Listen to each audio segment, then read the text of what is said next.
Hello dear, तो जितने भी मेडिकल नर्सिंग देख रहे हैं आप सबको वेलकम करता हूं। सुबह 6 बजे डेली वीडियो डलता है नर्सिंग क्यूज का। यह 16 नंबर का वीडियो है।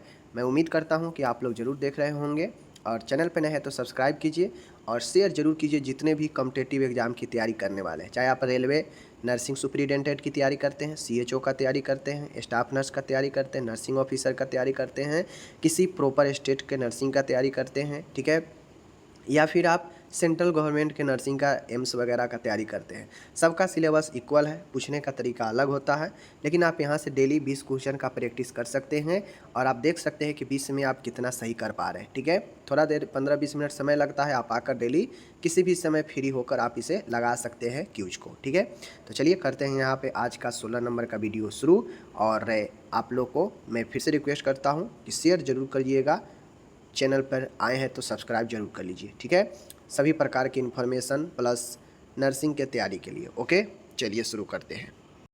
क्वेश्चन कहता है, पहला क्वेश्चन है, एक समान प्रसर में अधिकतम रक्त हानि कितनी होती है। क्वेश्चन कह रहा है कि मान गए लेबर हो रहा है, प्रसर डिलीवरी हो रहा है, तो उसमें नॉर्मल डिलीवरी में कितना रक्त की हानि होती है। जब डिलीवरी होता है तो उसमें ब्लड वगैरह निकलता है ना, तो उसमें कितने रक्त का हानि होता है।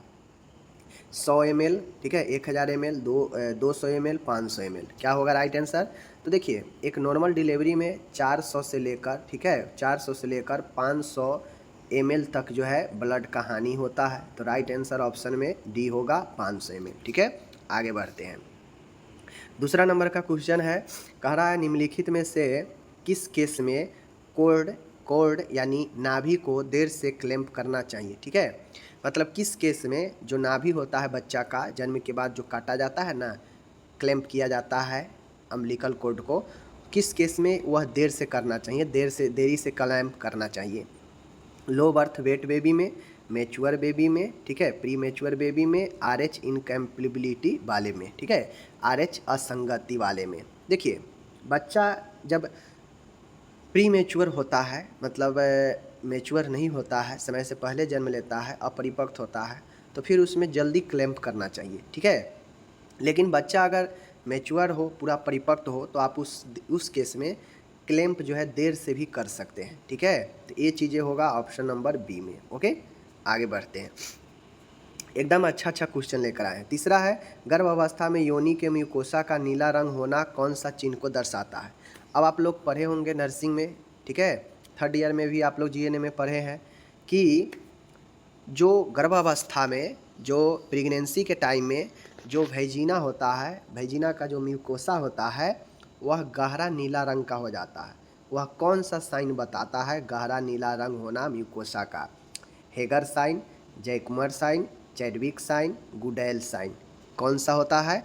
तो आप लोग को मैं बता दूं कि जो गर्भावस्था में योनि का जो म्यूकोसा होता है नीला रंग होता है, वह बताता है आपके कौन सा, चैडविक साइन को। ठीक है, चैडविक साइन को। ओके, आगे चलिए। चौथा नंबर का है, गर्भावस्था में स्त्री का समान औसतन वजन कितना बढ़ जाता है। प्रेगनेंसी में जो वजन होता है, एक नॉर्मल महिला का वजन जो होता है अलग होता है। कंप्लीट प्रेगनेंसी होते होते मतलब पूरे 9 महीने होते होते एक महिला का वजन लगभग कितने बढ़ जाता है नॉर्मल से। ठीक है, 5 kg, 1 kg, 15 kg, 11 kg। अब ये बढ़ता क्यों है, तो आपको पता है कि जो यूट्रस स्टार्टिंग में 60 से 80 ग्राम का होता है, वह लगभग जो है 1 kg तक हो जाता है। ठीक है, उसके बाद मैं आपको बता दूं, बच्चा का वजन होता है, भ्रूण का वजन होता है, उसमें लिक्विड होता है, ठीक है, उसमें एमनियोटिक फ्लूइड होता है, प्लेसेंटा होता है। इन सब का कुल मिला के जो वजन होता है वह डिपेंड महिला के ही टोटल वजन में ऐड हो जाता है। तो उस हिसाब से जो वजन होता है 10 से 12 kg बढ़ जाता है नॉर्मल से। ठीक है, प्रेगनेंसी के समय।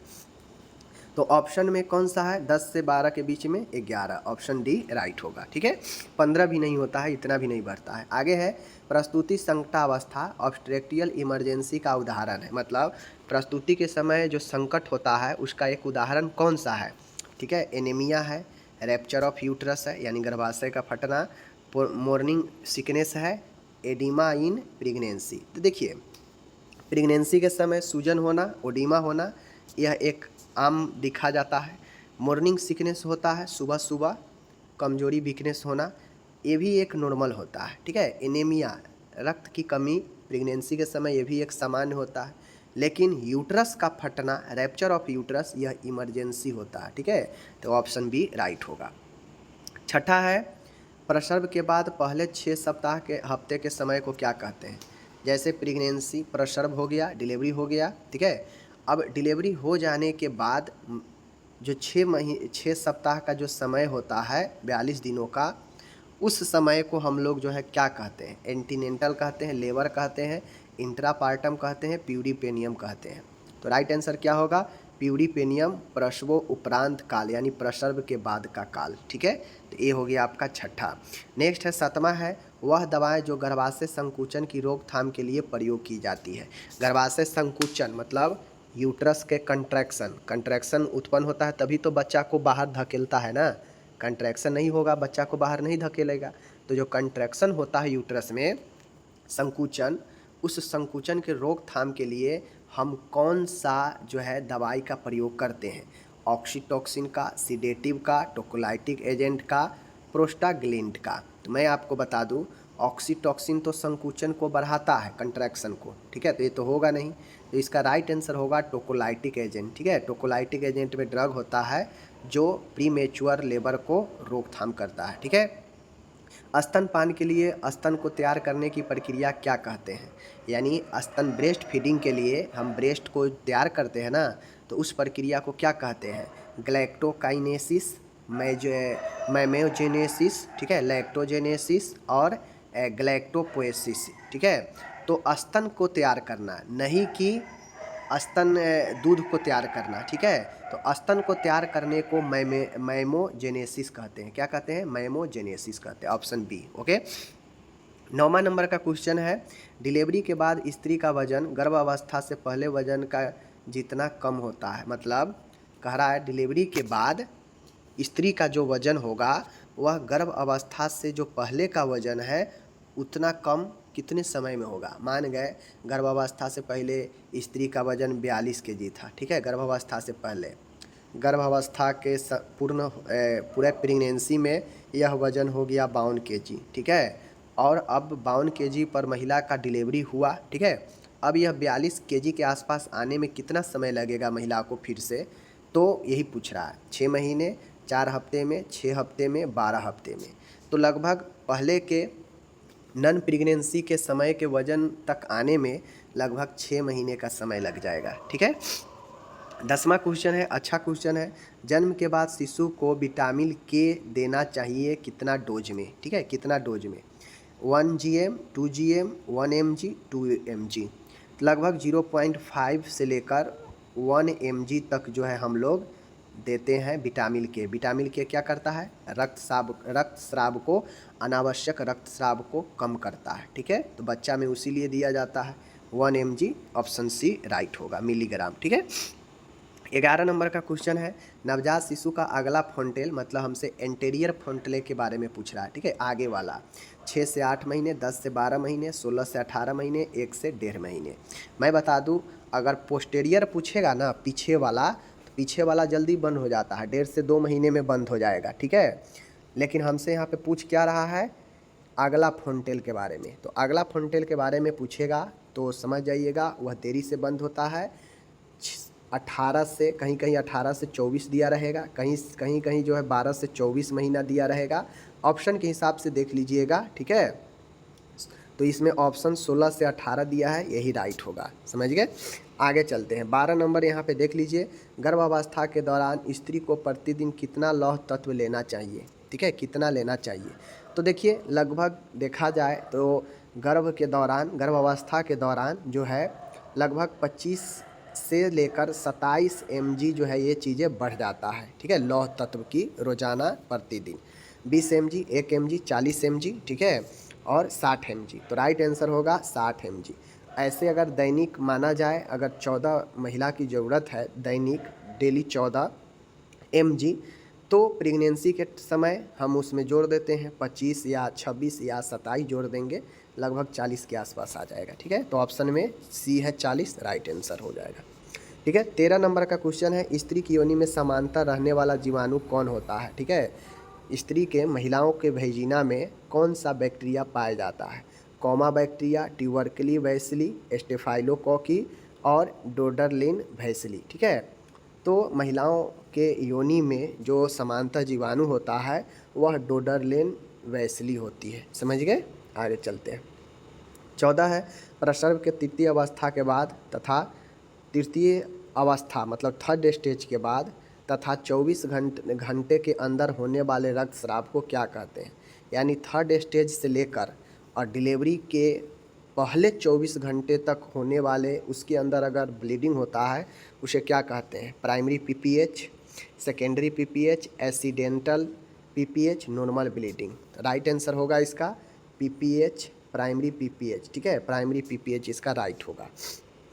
15 है, कहता है इम्प्लांटेशन निषेचन के कितने दिन बाद होता है? मतलब निषेचन हो गया, निषेचन के बाद जो अंडा बनता है वह कितने दिनों के बाद जो है जाकर यूट्रस में इम्प्लांट होता है, दीवार के साथ बैठता है एक जगह पर। कब?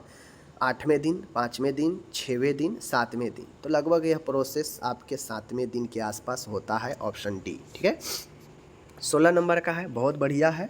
गर्भावस्था में HCG एवं HPL हार्मोन का स्रोत क्या होता है? भ्रूण, अपरा, मदर। ठीक है, और मिला जुला स्रोत। मैं बता दूं कि गर्भावस्था में HCG और HPL हार्मोन का जो स्रोत होता है वह प्लेसेंटा होता है, ऑप्शन बी। ठीक है, ऐसे ऐसे क्वेश्चन एग्जाम में आपके पूछेंगे, बहुत अच्छा। भ्रूण की कपाल पर सेजाइटल, कोरोनल तथा फ्रंटल सूचल के मिलने के स्थान को क्या कहते हैं? ठीक है, सजाइटल भी, कोरोनल भी, फ्रंटल भी, तीनों सूचर के मिलने के स्थान को क्या कहते हैं? सिनिसपट कहते हैं, सिनिसुपुट कहते हैं, अग्र फ्रंटल। ठीक है, ओसिपट कहते हैं और ओसिपुट कहते हैं।